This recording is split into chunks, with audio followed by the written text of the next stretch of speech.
Muy buenas tardes a todos ustedes. Vamos a iniciar con una entrevista el día de hoy. Tenemos el honor de tener aquí presente al licenciado Martín Rafael García Puente, licenciatura en Psicología, y vamos a hablar acerca de su especialidad en la psicología clínica. Es lo que vamos a estar analizando esta tarde. ¿Cómo está, licenciado? Un gusto. Muy bien, gracias a Dios. Muchas gracias por la invitación. Es un gusto para nosotros que esté aquí. Y anteriormente nos hemos presentado con él. Mi nombre es Salvador, mis compañeras Estrella. Mi nombre es Denira. Yo me llamo María. Mucho gusto también. Y queremos pedirle aquí, frente a cámara, la autorización para grabar esta entrevista y presentarla. Sí, claro que sí. Correcto, muchísimas gracias. Y cuéntenos, ¿en qué empresa trabaja? ¿Cuál es su formación? ¿Cuántos años de experiencia tiene? Bien, yo trabajo en la clínica Trinidad. Adentro está la empresa que estoy manejando ahorita, que es TCC Atención Psicológica. Y pues llevo unos 4 o 5 años trabajando por mi cuenta ahí en TCC. Correcto. Muy bien, licenciado. Y esta entrevista es de parte de la materia de técnicas de observación y entrevista del segundo semestre de psicología. Está impartida por la licenciada Marisol Cuervo y es una materia muy interesante que nos ayuda mucho en nuestra vida secular, pero sin duda más en nuestra vida como psicólogo. ¿No es cierto? Claro que sí, se necesita. Así es. Y pues entonces, si le parece bien, queremos comenzar con la entrevista. ¿Está de acuerdo? Claro que sí. Adelante. Para empezar, es una pregunta que es importante para todos, porque es sobre el inicio de nuestra carrera. Para usted, ¿cuál fue su motivación? ¿Qué le inspiró a estudiar psicología clínica? Bien, bueno, desde que yo estaba en la secundaria, yo creo, me empezó a gustar una serie de televisión que se llamaba Lie to Me. También salió otra serie que se llamaba El Mentalista.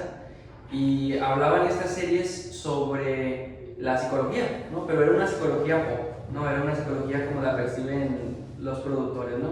Pero me llamaba mucho la atención, entonces pensé en estudiarla. Pero realmente fue cuando ya la estaba estudiando que me decidí inclinarme hacia la clínica, porque tuve muy buenos maestros. Por ejemplo, la licenciada Raquel García, que me dio psicopatología, o la maestra Madelia, que me dio la evaluación del adulto. Y todavía ella fue mi terapeuta, Almadelia, y ella maneja este modelo. Correcto. Sin duda, Ipson tiene muy buen historial académico con los egresados. Hemos oído muy buenas experiencias acerca de la educación que Ipson lleva a cabo. Pero hablando de los modelos o los enfoques teóricos, para usted, ¿cuál es el que usa personal? ¿Cuál es el que más le gusta? ¿Cuál es el que utiliza principalmente en terapia? Sí, es terapia cognitivo-conductual. Este modelo se enfoca en cambiar los pensamientos y las conductas, acciones de las personas, ¿verdad? Le buscamos el origen de las conductas. Muchas veces está asociado con condicionamientos, ¿no? Ya sean condicionamientos clásicos, operantes, y los pensamientos precisamente influyen mucho en la forma en la que nos comportamos. Entonces me gusta mucho precisamente porque pues, me permite indagar hasta el fondo de los problemas psicológicos. Correcto. ¿Y hay alguna razón, digamos, más profunda del por qué eligió este? Sí, realmente siempre me ha interesado el autoconocimiento, ¿no? Soy una persona que me esfuerzo por conocerme cada vez mejor. Dedico mucho tiempo a la semana a comprenderme y eso he visto que ha influido muchísimo en mi vida. Entonces digo yo, bueno, si esto ha influido así y me ha causado todo este bienestar, pues de seguro también le va a ayudar a las personas, y este enfoque es justo para eso. Así es, y creo que todos estamos de acuerdo que la psicología, más que nada, nos ayuda a ayudar a las personas. Exactamente. Y nos ayuda a ayudarnos a nosotros mismos en un punto también, ¿verdad? Sí. Y hablando de entablar una conversación con los terapeutas, ¿qué técnicas tiene usted? ¿Qué técnicas utiliza para realizar esto? Tener una relación terapéutica con los pacientes. Pues el rapport, ¿no? Que es lo que todos conocemos, ¿no? Que es esa primera interacción con la persona, y tenemos muy poco tiempo para interactuar y generarle confianza a la persona. Yo creo que a lo mejor en los primeros 5 o 10 segundos son los más importantes. Desde que ven cómo camino, cómo me acerco a ellos o cómo voy vestido, eso les indica un poquito acerca de qué tipo de persona soy. Entonces también las personas llegan un poco nerviosas a esa sesión y trato de hacerles conversación antes de empezar a indagar profundamente, no puedo llegar y decirle, oye, y viene el informe que me mandó en la entrevista que tiene ansiedad, ¿cómo va eso? No, más bien es, oiga, qué bueno que llegó temprano, mucha gente llega muy temprano, la verdad, qué bueno que llegó temprano, eso nos va a permitir hacer evaluaciones, o, mire, ya había venido aquí a la clínica, ¿no? Y entonces ese tipo de conversaciones hace que la persona haga los hombros así, ¿no? Y a partir de ahí ya empezamos a platicar acerca de cómo está el trabajo, cómo está la familia, y ese tipo de preguntas muchas veces las personas no se lo esperan, están acostumbrados al modelo médico que es dime rapidito lo que buscas porque te voy a dar algo para curarte. Entonces cuando empezamos a conversar con ellos primero, pues ya se van relajando. Podría decirse que para usted la primera impresión es muy importante, ¿cierto? Ciertamente, sí. Y estas técnicas que usted nos comenta nos ayuda para tanto el paciente como el terapeuta tener cierto alivio. Correcto. Correcto, licenciado. Entonces, sigamos con las siguientes preguntas. Bueno, pues buenas tardes nuevamente. Mi nombre es María y pues voy a realizar unas preguntas más que pues nos generan curiosidad. Okay. ¿Usted maneja algún tipo de acuerdo de confidencialidad? Y si es así, ¿cómo funciona? Sí. Cuando el paciente se contacta directamente con el número de teléfono de la empresa, yo agendo la cita, etcétera, etcétera, y luego le mando un link de un documento virtual que es la entrevista terapéutica y contrato terapéutico. Entonces, en esta entrevista se hacen preguntas de información general, de cómo se ha sentido, cómo es su vida, incluso algunas preguntas más relacionadas con si se ha hecho análisis médicos, etcétera, ¿no? O si ha padecido alguna enfermedad importante. Pero la otra parte, que es el contrato, ahí se le informa a la persona que está ahí primero que nada por voluntad propia. También se le informa que no se le va a poder atender en todas las circunstancias. Por ejemplo, si la persona tiene ideación suicida, pues no se le va a permitir que vaya a sesión sin alguien que lo acompañe. También, por ejemplo, en dado caso de que sea, incluso los 17 años son menores de edad, ¿no? Así que tiene que ir su papá. También les informo que no me puedo comunicar directamente con los jóvenes, ¿no? Siempre a través del papá, aunque tenga 17, 16 años, no, con el papá. Y también, por ejemplo, si sufre violencia doméstica activamente, entonces no lo voy a poder atender. Entonces se lo mando y hasta que yo recibo las respuestas y analizo que sí puedo atender a este paciente, entonces lo veo. Si no, no. Tienen los criterios establecidos. Pues. Sí. Muy bien. Durante el tiempo que llevo ejerciendo en el área, ¿he experimentado como algún caso ético complejo o alguna situación como que lo haya puesto en una posición comprometedora? No, realmente y afortunadamente no. Más lo de la confidencialidad está relacionado con cuando los padres pagan las consultas de menores de edad o de mayores de edad. Porque muchas veces los padres, como pagan la consulta, piensan que eso les da derecho a conocer todo lo que pasa dentro de la sesión. Sin embargo, no es así. Si es una persona adulta y siempre la persona adulta es la que llena el formulario, entonces se está diciendo que pues hay confidencialidad, no puedo decir nada, ¿no? Y en dado caso, porque pasa más con los que son menores de edad, los padres preguntan, ¿no? ¿Cómo está mi hijo? Y yo le digo, pregúntale a él o a ella, ¿no? Porque yo no le puedo dar información más allá de lo que ya conversé con él. En sesión también le digo, mira, esto me parece importante que se lo digamos a tus padres. Y entonces, ¿cómo te gustaría que se lo dijera? ¿O te gustaría que le dijera esto o aquello? Y entonces, pues, así. Varía mucho pues de la edad, ¿no? Sí, exactamente. Muy bien. Y pues por última pregunta de mi parte, ¿de qué manera ha llegado o puede determinar si un paciente ocupa ser canalizado a otra área pues más específica? Bien, una de las primeras preguntas es acerca de cómo duerme. Si no ha dormido, por ejemplo, en un día y medio, a lo mejor valga la pena mandarlo a, no sé, al médico general, ¿no? Decirle saca una cita en el médico, ¿no? Incluso en el similares pueden sacar las citas, ¿no? Pero sí es importante. Si es una persona que, por ejemplo, tenga esquizofrenia, Entonces, y me dice que tiene esquizofrenia y no está tomando medicamento, entonces digo, no, primero tienes que ver a un psiquiatra, ¿verdad? Y luego ya después platicaremos. O, por ejemplo, si una persona tiene ideación suicida o si tomó algo antes de venir a mi sesión, entonces voy a tratar de indagar eso, ¿no? Que es muy importante saber si la persona ha tenido ideación últimamente. Y pues canalizaría a la atención primaria, ¿no? También que venga la ambulancia, por ejemplo, si se tomó algo, o que llame al número de la vida, o yo llamar a una ambulancia para ir para la oficina. Voy a canalizar dependiendo de eso. Incluso algunas veces, como no tengo formación en terapia dialéctica conductual, pues a las personas que tienen TLP no las atiendo. Muy bien, entiendo. Muchas gracias. Ok, continuando con las preguntas, pues yo quiero saber un poco más de cómo es el proceso de evaluación de los pacientes. Bien, bueno, lo primero es que siempre les digo que sí se les va a evaluar, incluso les digo en la información que les mando en la entrevista, les digo que se vengan 5 minutos antes porque siempre los evalúo dependiendo de lo que comenta la persona. Por ejemplo, si tiene ideación suicida, le aplico un inventario que habla sobre la desesperanza, ¿sí? Una investigación que hizo Beck.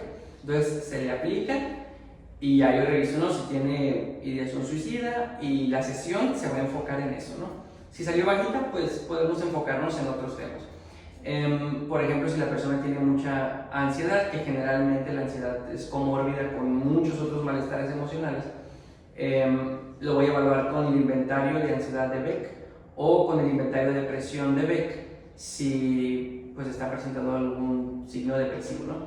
Pero también las entrevistas subjetivas también son buenas, ¿no? Yo le digo cómo se siente y luego dice bien, y luego yo le pregunto qué significa bien, y bueno, las personas sueltan muchas otras cosas. Cuando les pregunto bien, bueno, no tan bien, o estuve triste, y le digo, bueno, ¿qué tan triste? Si pudiéramos decir esa emoción entre el 0, que es nada triste, y el 100, completamente triste, ¿qué tan triste te has sentido? Y esas evaluaciones también cuentan. Ok, entonces sus medios de evaluación son mediante como tipo test. Así es, y preguntas. Me parece que es algo muy importante, ¿no? Establecer una relación terapéutica entre el paciente. ¿Usted cómo equilibra empatizar con el paciente y mantener la profesionalidad? Bueno, pues hay diferentes cosas que se pueden hacer, ¿no? Por ejemplo, si no es adecuado, por ejemplo, a veces las personas se ponen a llorar en sesión. Entonces, a veces surge la pregunta, ¿no?, de qué debemos hacer si la persona empieza a llorar. Yo trato de no acercarme a la persona, dependiendo de la circunstancia, ¿no? Por supuesto. Por ejemplo, si es una persona del sexo opuesto, pues trato de tener el mínimo contacto físico, ¿no? Pero trato de tener una cara triste, por ejemplo, darle un pañuelo, etcétera, etcétera, y decirle, veo que toqué una parte sensible y me gustaría conocer un poco más, voy a esperar a que te calmes un poco. Y entonces eso evita que la persona... Es que a veces esperamos, ¿verdad?, que nos abracen mientras estamos llorando o que hagamos algo, pero no siempre es adecuado, ¿no? También les explico, cuando yo noto que la persona quiere que yo también me involucre emocionalmente en lo que le está pasando, trato de decirle muy claramente que no puedo entenderla. Nadie puede entender a otra persona al 100%, y qué bueno. Y así se lo digo, no te puedo entender al 100%, porque si entendiera al 100%, los dos ocupáramos un psicólogo. Entonces los dos estaríamos en la misma situación, ¿verdad? Entonces, no, yo te puedo entender a lo mejor un 50%, y con eso, qué bueno, porque me va a permitir pensar fríamente. Si involucro las emociones, ninguno de los dos va a pensar con claridad, no vamos a poder llegar a ningún lado. Sí, siempre tiene que tener, o sea, bien claro los límites, ¿no?, los que están.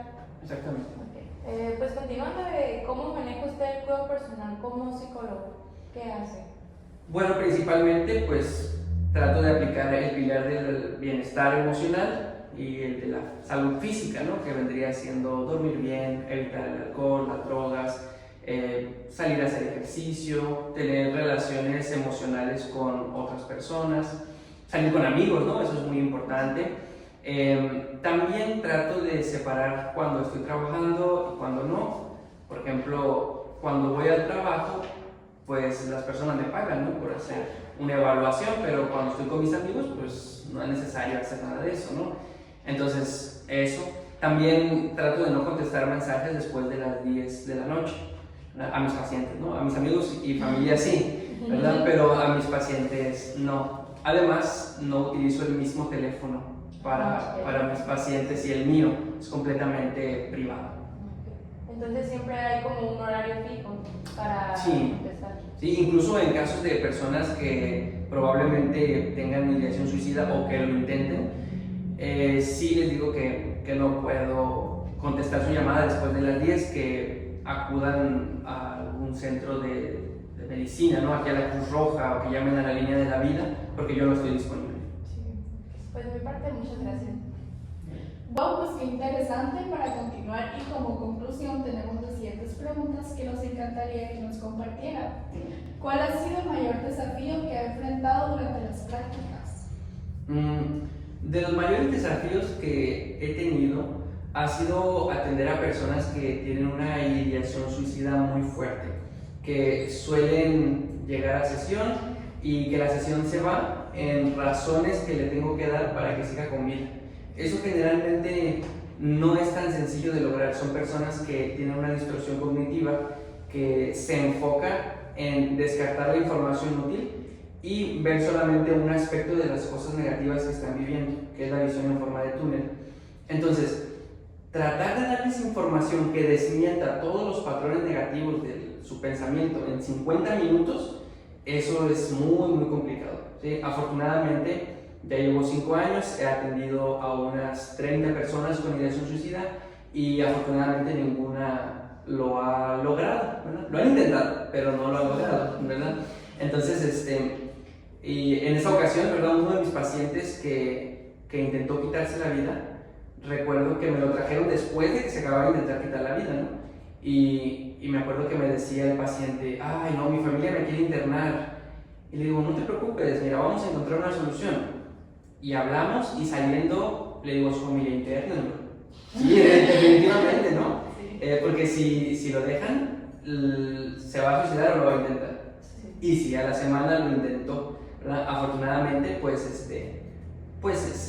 no lo logró, ¿verdad? No lo logró. Y ya no supe qué pasó con ese paciente, a lo mejor sí lo internaron, no lo sé. Bueno, Sí. correcto. También nos gustaría saber cuál es el rango de edad que tienen sus pacientes hoy en día.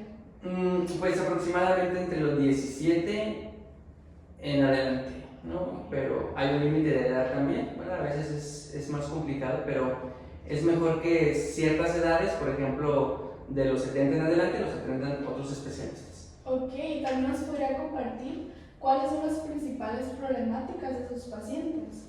Sí, generalmente lo que es el estrés laboral, como atiendo a adultos, pues eso.